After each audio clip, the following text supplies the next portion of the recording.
Hello दोस्तों, हमारे YouTube channel emotional story बयानाविया में स्वागत है। दोस्तों, आज मैं आप लोगों के लिए एक ऐसी कहानी लेकर आई हूं जो कि सुन के आपको बहुत कुछ सीखने को मिलेगी। तो चलते हैं कहानी की ओर। डिज्नी राजकुमारी रेपेंजल की प्रेम कहानी बहुत समय पहले की बात है। यूरोप महाद्वीप के जर्मनी देश में एक पति और पत्नी रहा करते थे। दोनों का एक दूसरे के सिवा और कोई नहीं था। विवाह के कई वर्षों उपरांत भी उनकी कोई संतान नहीं हुई। समय इसी प्रकार से गुजर रहा था कि अचानक एक दिन स्त्री को अपनी कोख में संतान की अनुभूति हुई और गर्भावस्था के दौरान उसको कुछ इस प्रकार महसूस हुआ कि उसको रेपेंजल नामक शाक खानी चाहिए। आसपास वह शाक कहीं भी उपलब्ध नहीं थी। पति पत्नी एक जादूगरनी के बगीचे के समीप ही रहते थे। पत्नी के मन की बात जब पति ने सुनी तो पति ने उससे वादा किया कि वह उसके लिए रेपेंजल नाम की वह शाक साथ लेकर आएगा। बगीचे में चोरी से घुसकर उसने वह शाक अपनी पत्नी के लिए तोड़ी और यह कर्म कई दिनों तक चलता रहा। एक दिन बगीचे की मालकिन जादूगरनी, जिसका नाम डेम गोथेल था, उसे यह चोरी करते हुए देख लिया और जादूगरनी ने पति को बंधक बना लिया।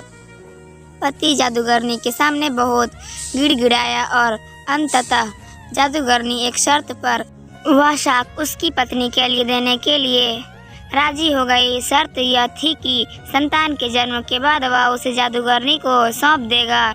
मायूस मन से पति ने उसकी वह बात मान ली और बच्चे के जन्म होते ही उसने जादूगरनी के हाथों अपनी पुत्री को सौंप दिया। जादूगरनी ने अत्यंत मनोयोग से उसकी पुत्री का पालन पोषण किया और उसका नाम उसी शाक के नाम पर रेपेंजल रखा। रेपेंजल एक अत्यंत रूपवती कन्या के रूप में धीरे धीरे विकसित होने लगी। उसके सुनहरे बाल और अद्वितीय रूप की चर्चा आसपास की जगह पर धीमे धीमे से फैलने लगी। कन्या के 12 वर्ष के होते ही जादूगरनी डेम गोथेल ने उसको एक ऐसी मीनार में कैद कर दिया जिसमें ना तो कोई दरवाजा था और ना चढ़ने के लिए ही कोई सीढ़ी।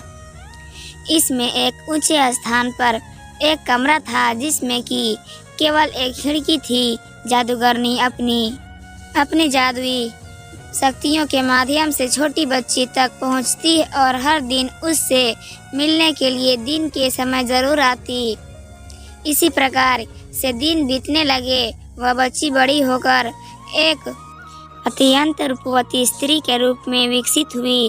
उसके लंबे घने सुनहरे बाल इतने लंबे हो गए कि बाद में जादूगरनी उनके सहारे मीनार पर चढ़कर कमरे में आने और जाने लगी। ऐसा करते वक्त वह रेपेंजल को पुकारते हुए कहती, रेपेंजल, अपने बाल गिराओ ताकि मैं तुम्हारे सुनहरे बालों पर चढ़कर ऊपर आ सकूं।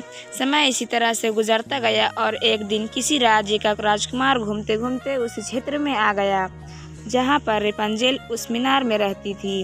रेपेंजल की आवाज़ में अद्वितीय मिठास थी। जब वह गाती थी तो जैसे समय ठहर जाता था।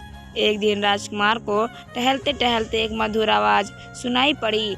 वह आवाज़ कहाँ से आ रही है यह जानने के लिए जब राजकुमार मीनार के पास गया तो उसे दिखाई पड़ा कि एक ऊंची मीनार के ऊपर कमरे में एक सुंदर रूपवती स्त्री कहती है। उसकी इस मीठी आवाज़ को सुनकर राजकुमार उसकी तरफ अत्यंत आकर्षित हुआ और वह अपनी उत्सुकता पर काबू नहीं रख सका। उसने मन में ठान ली कि वह इस बंद मीनार में रहने वाली स्त्री, जिसकी आवाज़ इतनी मधुर है, के विषय में जान के ही रहेगा।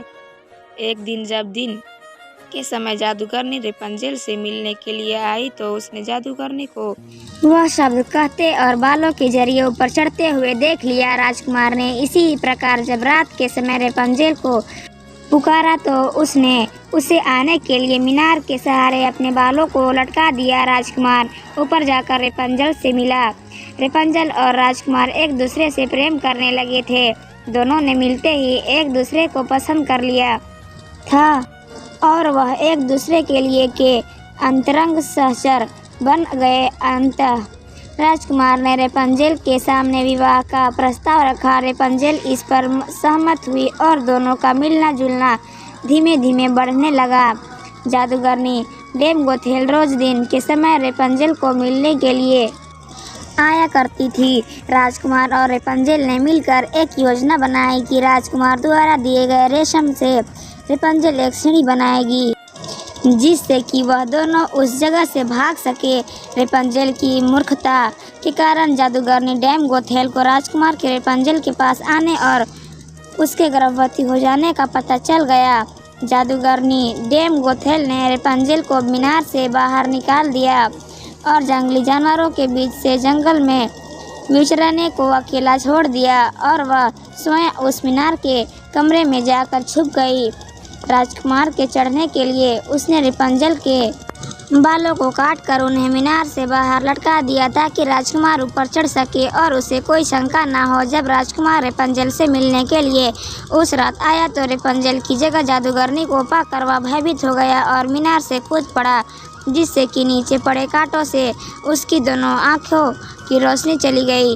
जब राजकुमार नीचे गिरने लगा उसके हाथ में रेपंजेल के कटे हुए बाल आ गए और रेपंजेल की लंबी बालों की लट राजकुमार के साथ ही नीचे गिर गई।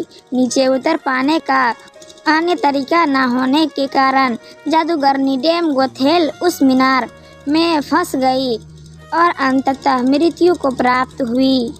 अपनी आंखों और अपनी प्रेमिका को खो देने के बाद राजकुमार निराश होकर अंधा होकर जगह जगह भटकने लगा। कई महीनों तक इस प्रकार भटकने के पश्चात वह उस क्षेत्र में जा पहुंचा जहां पर रेपंजेल बस चुकी थी। उधर रेपंजेल ने जुड़वा बच्चों को जन्म दिया जिनमें एक बेटी और एक बेटा हुआ। इसी तरह कुछ समय तक एक दूसरे की विछोह में रहने के बाद अंततः दोनों इसी राज्य में एक स्थान मिले और उनके मिलन से चमत्कार स्वरूप राजकुमार की दृष्टि वापस आ गई और रेपंजेल के लंबे सुनहरे बाल उसको वापस मिल गए और दोनों हंसी खुशी अपना जीवन साथ बिताने लगे। शिक्षा इस कहानी से हमें यह शिक्षा मिलती है कि बुरे का अंत बुरा ही होता है और विश्वास के सहारे एक दिन दुनिया में सब कुछ पाया जा सकता है।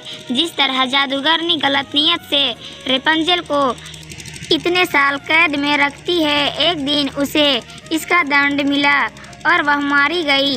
रेपंजेल के बचपन से उम्मीद लगाई हुई थी कि उसे एक दिन कोई बचने आएगा। उसकी खुशहाली भरी जिंदगी हो गई। एक दिन उसके इस विश्वास को भगवान ने पूरा कर दिया। तो दोस्तों, इस कहानी से आपको क्या सीख मिली और ये कहानी आपको कैसी लगी?